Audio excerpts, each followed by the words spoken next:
So tonight we're going to discuss the evolution of shoulder insignia, and this is part one. To do it all in one PowerPoint is just way too much. We're going to cover the next part probably in January. This is going to focus on community strips. The first thing I want to look at is just the abbreviations that are commonly used in community strip collecting. The format for the abbreviation is the background and the embroidery color followed by S for strip. In this case, it'd be like BGS is blue background with gold embroidery, and then you have like a tannin red is tan background with red embroidery. RWS is red background and white embroidery. I don't really know who came up with that format, but that's just what I've always heard in collecting. It is interesting in Mitch Reese's book, he kind of flips it. So he does the embroidery color on background material. So that's like for the first one, he calls it yellow on navy blue for what generally I've heard called blue and gold or BGS. It is very confusing to somebody who's getting into collecting because you have BGS and then you flip it and you have GBS for green and brown strip. But I just kind of wanted to let you know that format before we get into anything else. There's a lot of information on this slide, but what we're going to do is we're actually going to flip to the next slide and take a look at these so you can actually see them. So first you're going to have the Cub Scout strip. So that's the gold embroidery on blue background from 1930 to 52. Then you have a tannin red, which is like the Siler City there from 29 to 45. Then you have the khaki and red from 46 to 53. And the tannin red and khaki and red were used for kind of like just the general scouters in the troop. And then you had the explorers were using the green and brown strip, which matched the colors of the explorer uniform from 42 to 52. And all these dates I got from Mitch Reese's book. For Sea Scouts, you had two different color strips because it matched the summer and the winter uniform. So the lighter one that's a twill is from 1930 to 53, and it was for the summer uniform. And then the winter uniform, which is like a heavy wool, they had a wool community strip. So kind of like that Albemarle there. Now, I have to kind of tell you guys that my collection is of North Carolina community strips. So I've only ever seen one North Carolina Air Scout strip. So I picked this picture from online because I actually don't have an Air Scout strip in my collection. So when I start getting into some of the varieties and some of this information, keep in mind that I would say that while I have, I think, some good information, it's not exhaustive. So, I can't show you very many examples of Air Scout stuff because I just don't have it. And I would not be surprised if you came to me and said, oh, well, I've got this variety of this strip from Wisconsin or California or wherever that's a little bit different than what I have. They were all ordered through national. So like there's a Dallas, Texas, and there's a Dallas, North Carolina. Well, for all intents and purposes, a Dallas is a Dallas when it comes to a community strip, just because they were all ordered through national. And if they, especially for larger towns, if they had a stock of them, then, they would ship it out to whoever needed that town. They didn't worry about if they were sending it to North Carolina or to Texas. I just want to say before I get into any varieties and stuff, for the most part, historically, most people, this is what they wanted, essentially. They wanted one of each different color. So they wanted one Cub Scout, one tannin red, one khaki and red, one Explorer, one of each Sea Scout, one of an Air Scout if it exists. That was kind of what I would call the classic collection. And if that's what you have or that's what you're trying to get, I think that's perfectly fine. I just want to show some other varieties and some of the information I've found. So getting into tannin reds that were used from 29 to 45. Part of the problem, I would say, the challenge of identifying what you have is that we're going off of colors. And if I think of this as a tan, you may think, well, yeah, that is tan. Or you may say, oh, that's a little bit more green. That's a khaki. So I actually had, and this was me going through my collection that I hadn't really gone through in years with new knowledge. So on this page, you'll see there's a Siler City, and that's very tan. So that was in my tan and red collection. Well, the Maysville right under it is a little more green, and the Scranton is a little more green. So I actually had them in my khaki and red collection because they looked a little more green than the Siler City, which looked more tan. So I had them identified wrong. And the way I know that they're identified wrong is the black imprint on the back. So Boy Scouts, as an anti-counterfeiting method, printed on the back of all the uniform cloth and all the badges. So for merit badges, for ranks, for community strips, for the uniform, all of that, it was printed on the back up until 1937. You can see kind of a little design there that I got from Ron's site showing the spacing. And on the Whiteville strip up at the top right, you'll actually see the seal. It's kind of pot luck whether you ever get a patch with the seal on it or not. That one was a fairly nice example. Community strips being so small, it's hard to get them like that. But I don't think it's here or there really when it comes to value as far as if it has a seal on the back or not. But the important thing is that we know that they imprinted the back up until 1937. So if it has a printed back, it would fall under what's classically considered a tannin red strip. Regardless of what color it is, it would be a tannin red strip. So that's some good information for you if you're going through trying to identify the time period of your community strips. You know if it has a printed back, it's going to be 37 or earlier. Most tannin red community strips have a black backstitch, and this is a good point to explain to you what a backstitch is, or I may call it a lock stitch at various points. But essentially, you have one bobbin of thread that is being supplied to the needle, and that thread is going to be the color on the front of the patch. So on these, it's red. So they're embroidering red onto the cloth. You have a second bobbin of thread that when the needle goes through the cloth, that second bobbin supplying thread that pulls the embroidering thread tight. The point is that second thread, which the manufacturer really doesn't care what color it is because it's not going to be seen when you sew the patch on, is the backstitch color. And we'll look at some various examples later. In this case, you can see that black thread on the back of these patches. That's the backstitch. That's that second color thread from the second bobbin. I just want to show you this. This is what the manufacturers would have been using when they were making these patches. This came from Ron's site and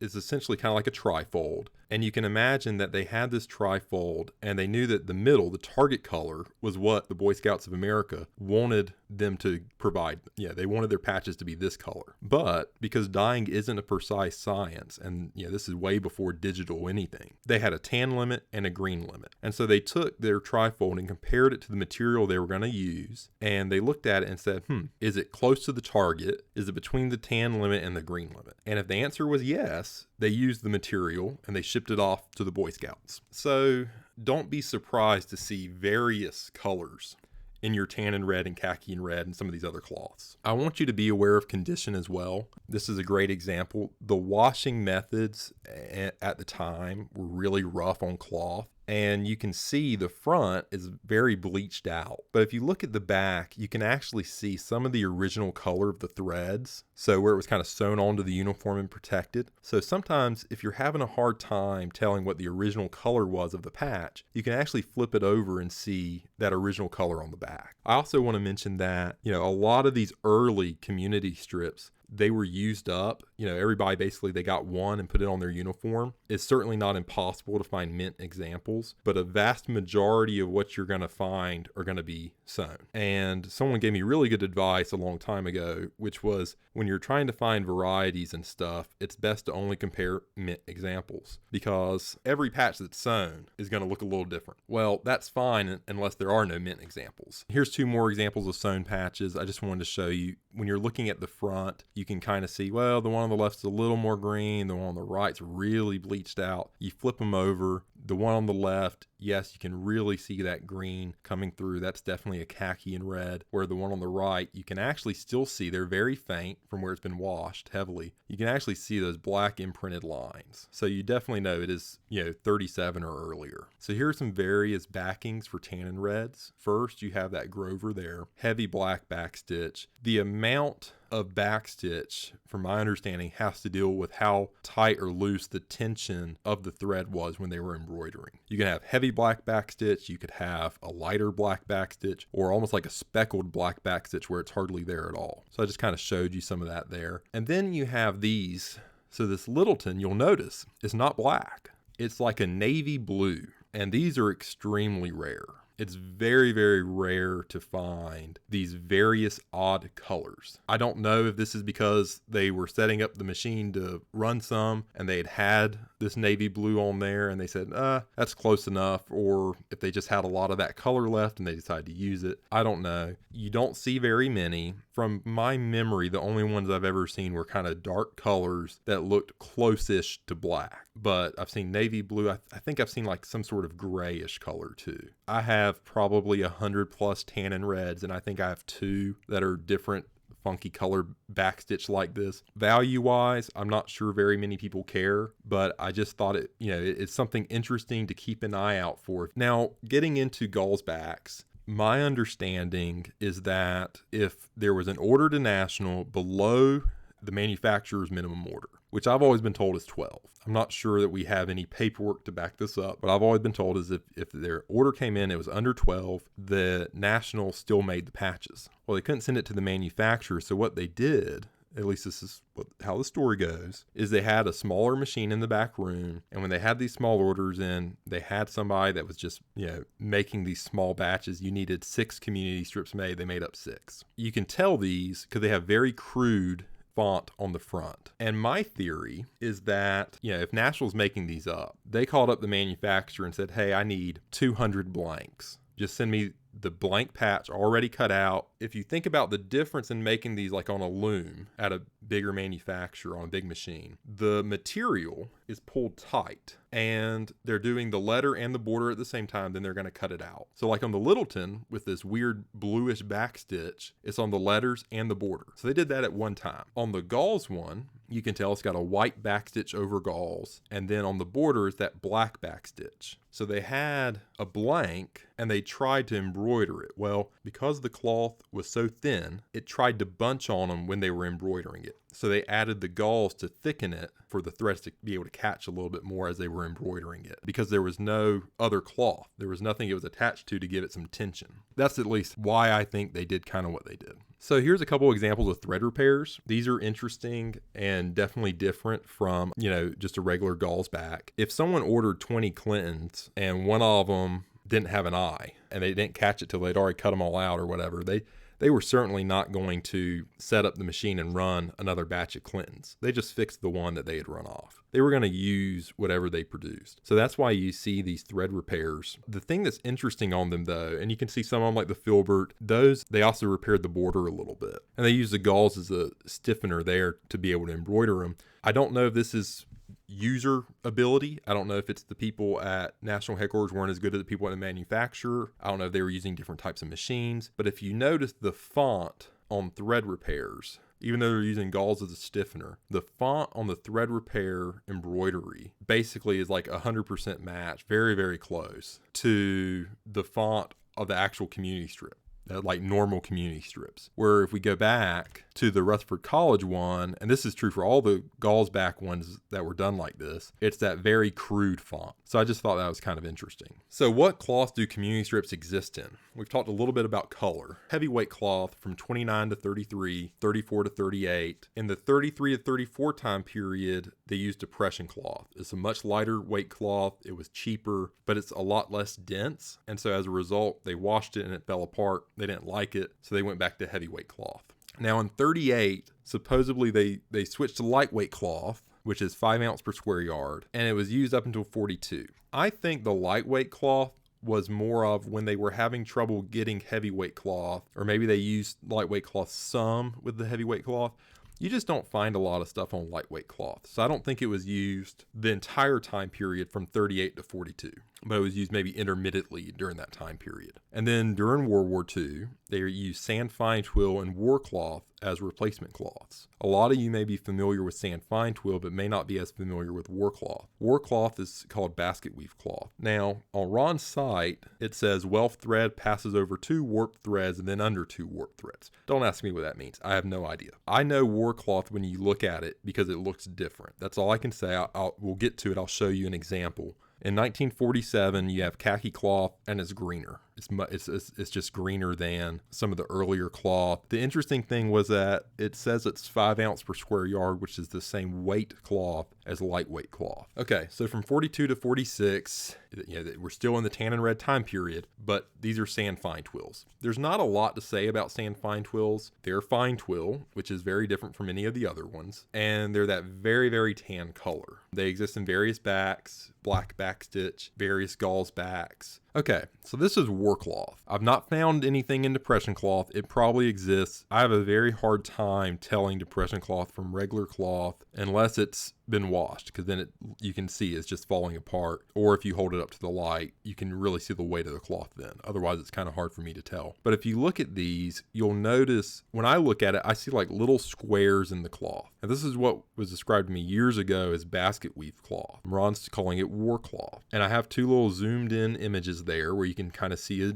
a bit of a difference, where you have the war cloth and then a regular khaki and red. So this Pembroke and the Charlotte, to me, they both look like war cloth, and they were both in my khaki and red collection. They were in that collection because they looked more green, and they looked green enough that I thought, well, hey, these are khaki and reds, and I stuck them in there when I was sorting my collection 5 or 6 years ago. Well, now I know that they're actually war cloth, and they're actually from the tan and red time period, not the khaki and red time period. So here's some backs of khaki and reds. So these, we're getting into the khaki and red time period. The greener cloth, 46 to 53, is how it's been kind of classically thought of. This green backstitch is really interesting. I've been told that it was from the first year in 1946. I don't know that anyone has any proof of that, or if it just sounds good that it's from the first year. I don't know. It's very interesting. You can find it in the state strips, but it's certainly harder to find the green backstitch ones than, say, black backstitch. You do see some white backstitch and even red backstitch. Think, once again, they were using whatever thread they happened to have on hand. They were not thinking that people 70, 80 years plus later were going to be going through trying to figure out varieties by looking at the back of the patches they were making. There's 2 examples of it with gauze back. The Southern Pines is funky. I'm hoping Ron's kind of taking a look at this one because it looks different in that I can't find a back stitch on it. And what I mean is, so remember, the back stitch is where it's pulling tight. This black thread is pulling the red thread tight against the patch. Well, when you do that with thread, it kind of creates a little, I guess you could call it a ridge. And so you can even see it there. It's the ridge on the patch where the thread is being pulled tight. I don't see that here, especially on these letters. You can see on like the N, I don't see any ridge or anything there from a backstitch. So I wondered if this was continuous loop embroidery, which was a separate type of embroidery. This is the only example I have, at least in my collection, like this. So here are some of the Cub Scout backs. So you have heavy black backstitch, lighter black, yellow lock stitch, which is hard to see yellow on yellow, but you can kind of see the ridge there where the threads are pulling tight. White lock stitch, and then you have gauze with various lock stitch. Something interesting is that, we're talking about this time, a long time period from 30 to 52. I don't know that anyone has really done a deep dive into trying to learn about cloths and these blue colored cloths. I would not be surprised if there are various weights of Cub Scout cloth that we don't know about right now. It just wouldn't surprise me if in the 22 years they used it, especially during the war period, if they used some various weights of cloth or with different weaves. I'm just not familiar with that information, or if anyone has ever tried to research that. And same thing with these. So these are the Explorer strips, and they were used from 42 to 52. So they were used during the war period. So once again, are there different weights or different weaves of Explorer colored cloth? I don't know. It is very interesting to note, though, that Explorer color cloth, this green and brown strip, exists in left and right twill. I realized this kind of the last minute that I was putting this presentation together that I had examples of left and right twill Explorer community strips. And almost all the other community strips are all left twill. I couldn't find another example that was not an Explorer strip in right twill. I'm sure one exists, but it seems much more prevalent, at least, to have different twill directions in Explorer strips. You have various lock stitch, black lock stitch with different amounts, white lock stitch, and then galls. Now these are funky. I don't know what these are other than just looking at them. You have the washing tin, and my first thought is, well, maybe someone embroidered it and it was supposed to be a galls and they didn't use the galls, and the fabric bunched on them. But the way the border is, the way everything is, it just looks wrong. The material, the cloth, actually looks pretty good for washed Explorer cloth, but I've never seen another strip similar to this. And then you got the Edgemont. It's got kind of that blocky,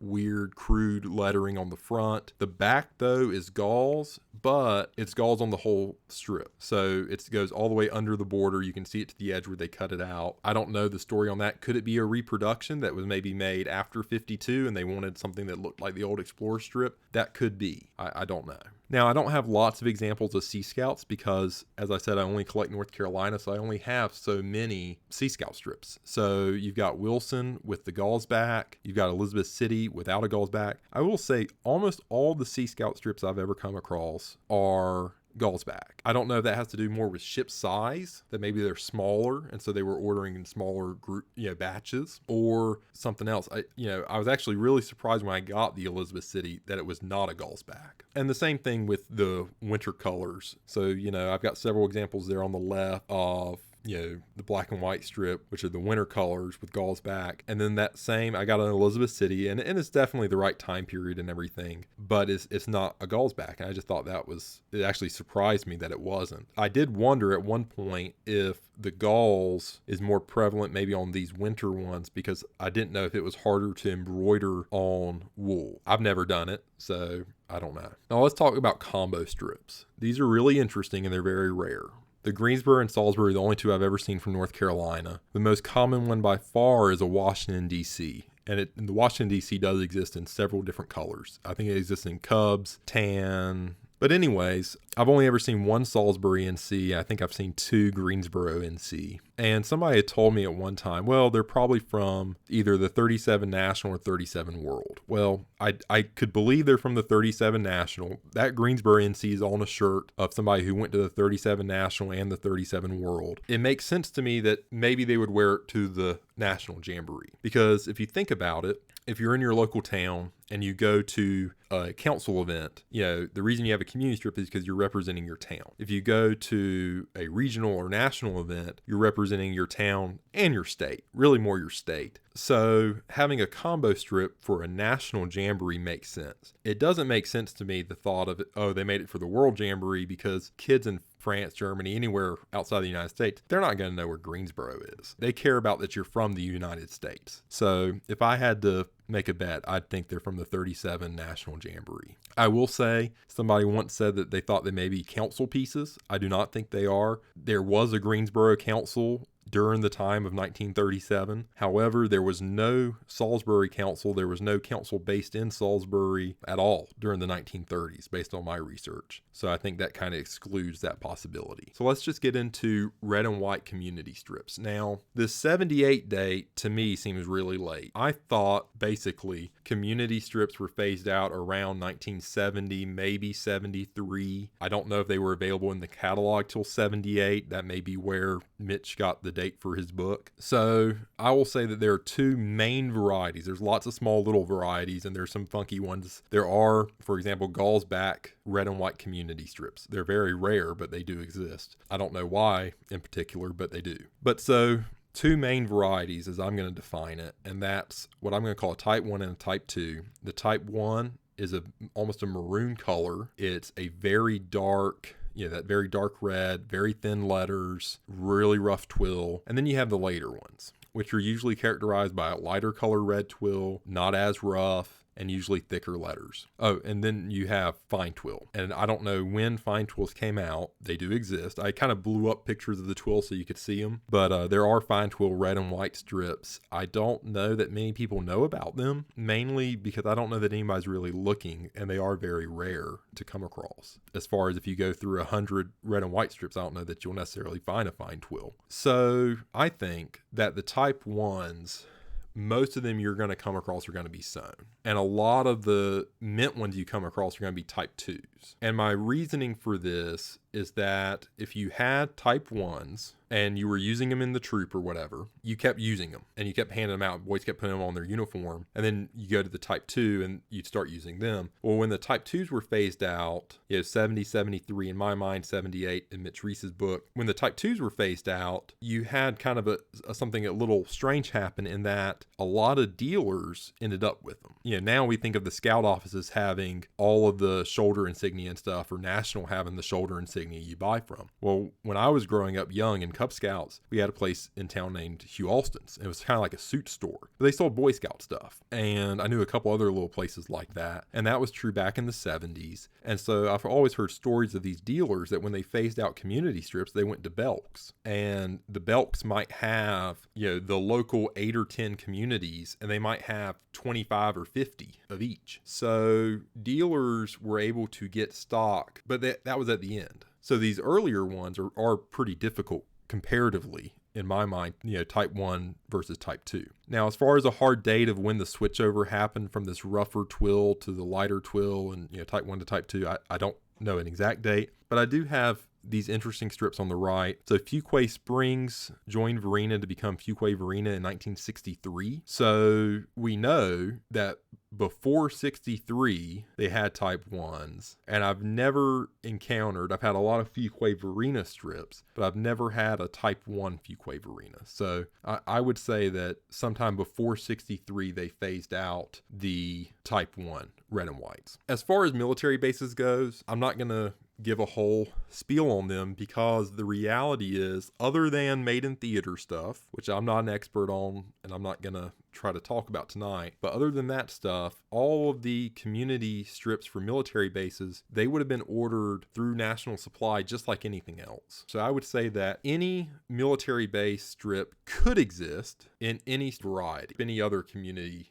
strip exists in. So here's a couple oddities. So you have these two from Hickory. They're the same construction. I think these were made for a movie. I think these were prop pieces made for the movie, if I'm remembering correctly. I got them a long time ago and I just can't quite remember. It may have been for Follow Me Boys. Obviously, they were made later as kind of reproduction pieces, and they're not the right size. They're a bit smaller than community strips. They're maybe half the size. And then you have the Eden, which is a third the size or less of a regular community strip with a weird, construction. And it could be a local piece, but I don't think so. It's probably a reproduction piece that was made later to mimic the style of a khaki and red. There's a couple more reproductions and some of that kind of later commemorative pieces that I'll go into in the second part of this presentation. But that's everything I have, so I'll turn it over to you guys if you have any questions. Well, I have some things to add to your intense presentation. First of all, I have these two strips. And it came from a friend of mine who passed away, Gary Schiller. I don't know, I'm just guessing. So many things are guessing, my opinion. This, National was headquartered in New York City, okay? So they were influenced by the people around them. And this could have been a very early strip that influenced the making of strips, okay? Michael, I may have gotten some from him years ago. I got 3 shirts with those on them that had merit badges and stuff around 1928, 29 era. I remember seeing, once you showed that to me, I remember seeing somewhere somebody posted a picture of that and attributed it basically to the first community strips. Yeah. So, and here's another one from Gary Schiller. Okay, and it's on wool. Yeah, the war cloth is usually green. My merit badges, when I can't find a sand twill, I usually find a war cloth. I find this war cloth, and I stick it in the place. So what do you say to that, Ron? So during the 1940s, during the war period, the BSA was unable to get standard uniform cloth because it was all being used for the military. So the BSA was relegated to whatever was left over that the government would not buy from military. So that's why you see sand twill or the fine twill The interesting thing is they had two embroiderers during the war period. One of the embroiderers got the fine twill material. The other embroiderer got the war cloth material. And in order to have a full set of merit badges, you have to have both cloths, because one manufacturer made some of the titles and the other manufacturer made some of the titles, because they had divided it up and so forth.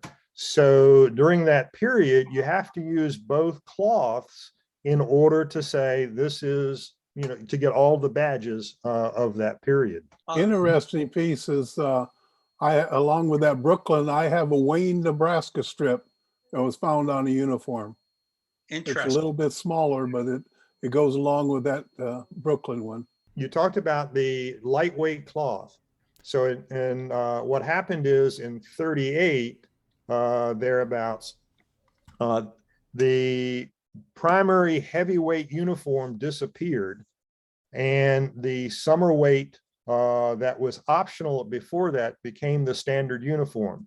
So that's why the conversion happened at that period for all of your adult stuff, all of your merit badges, all of your ranks, all changed in 38 from the standard heavyweight khaki, or as is described in the catalog, olive drab uniform cloth, to the lightweight material. First of all, with regard to the red and white community strips, the very first ones when they first came out are a much darker red. We traditionally have called them blood red. So if you're looking for community strips that are from that first era, if you find something that's a really dark red like that, that's likely to be the very first ones. Another thing is, I can tell you that they did in fact continue to allow people to buy and order from National community strips up through 78. A buddy of mine owned a men's store. He was one of those guys that was a dealer on the side for Boy Scouts up in Massachusetts. And he was ordering them from National right up until they stopped allowing it in 1978. So Awesome. I know 78 actually is correct. Although, you know, lots of councils, they stopped earlier than that, because most of them, when they came to the point where they started designing their first CSPs, that's when they stopped with the red and whites. The other thing I wanted to point out is that the Narragansett Council in Rhode Island still continued to make community strips and state strips for that matter, for units that wanted to have them, and they ordered them privately. I'll share my screen here so you can see what these look like. And they still sell them, Rob. Do they really still sell them? Okay, well, there you go. You can buy them at the trading post at Yahoo.